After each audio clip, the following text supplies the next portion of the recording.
Good evening, everybody. Lock the doors. Yes, lock the doors. Right. Second week. What?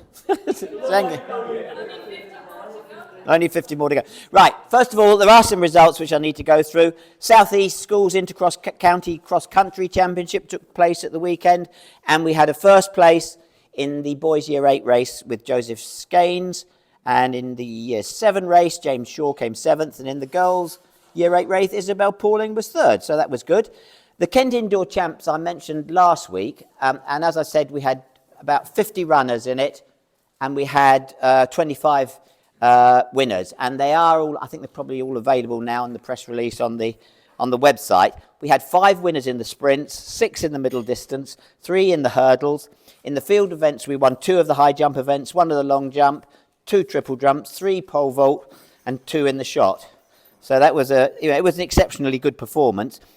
Somebody who didn't win, but it's worth mentioning, is in the Vets 65 metre sprint, Dwayne Bovell became second in 7:13, which I think is a Vet 35 record.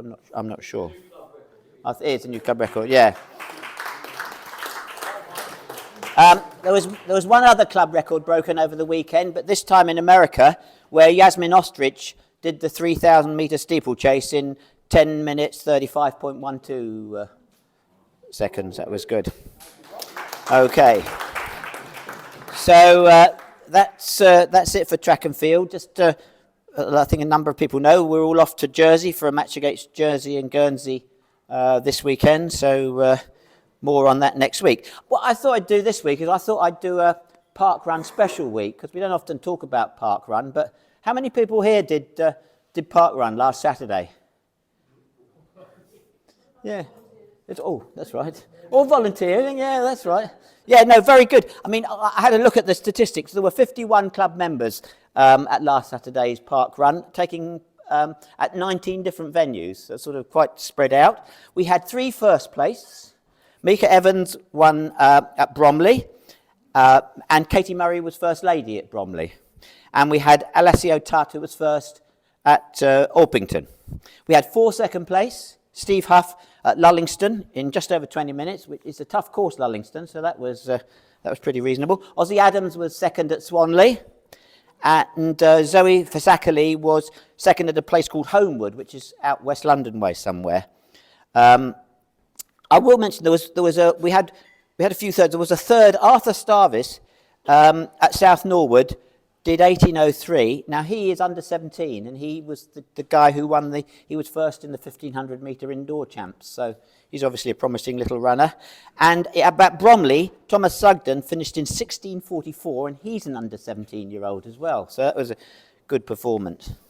Yeah. I should give an honourable mention to Finton Parkinson, who ran Dulwich in 16:29.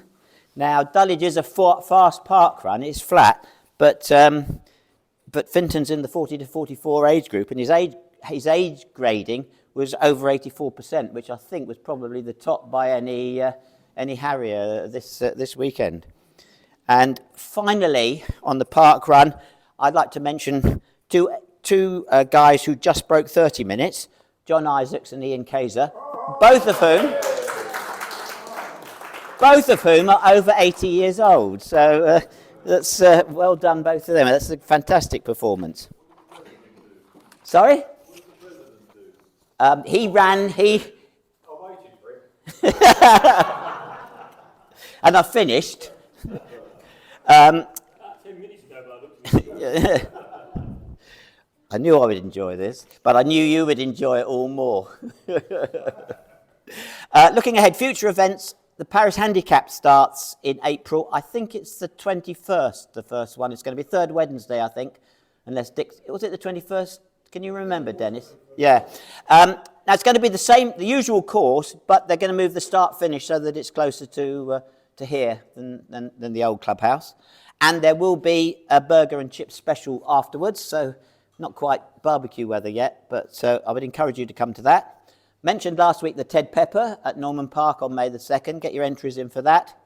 And we had a flyer through from Dorking and Mull Valley Athletic Club. They've got a 10 mile and a 10k on the 12th of June. If you look at their website, you can see details of that. And that is basically it. We've got the bonus ball here, but the winner isn't here, so I'll save that for him. So he can buy us a drink when he turns up. Well, it's not somebody that's here. No, it's little Collie Wobbles, Colin Rowe. Yeah. Right, has anybody else got any news, anything they want to mention? Steve? Matt did Rome Marathon at the weekend. Oh, how'd you get on? Yeah, I did Rome Marathon 3 hours 18. 3 hours 18. Very good. Was it warm? Yeah, it warmed up to about. Did it? Oh, did it start early? Both. It started early, but it got to like 20, 21 degrees. Yeah, I should have run quicker, then it would have been cooler. Right, I just wanted to finish and just give a little thought to our fellow athletes in Ukraine. I read in the press, or I think it was on Instagram, the Ukrainian national athletic squad got out of the country and they are now in Turkey as guests of the Turkish National Olympic Association, training at their high performance centre, and that was facilitated by Serbi Bukta. Now, I always thought of Serbi Bukta as the Russian pole vaulter, but of course he was Ukrainian, because at that time Ukraine was part of Russia. And he was a very canny guy, because that was in the time when there was quite a lot of money in athletics, and every time you did a meeting and you broke the world record, you got a bonus. And he broke the world record by like a centimetre every week. And anyway, it sounds like he's putting that money to good effect, and he's helped them get out. But of course, it's worth remembering a lot of the regular athletes out there will either be fighting for their country, or they're refugees, or they're trapped. So obviously we feel for them.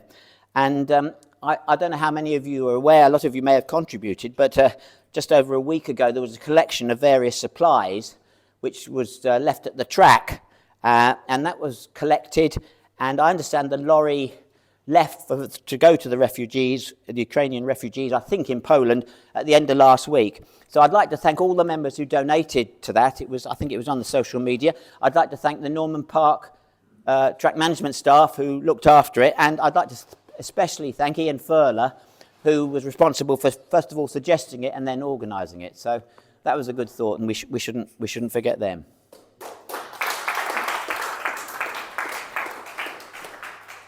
So if there's no more ado, till the same time next week,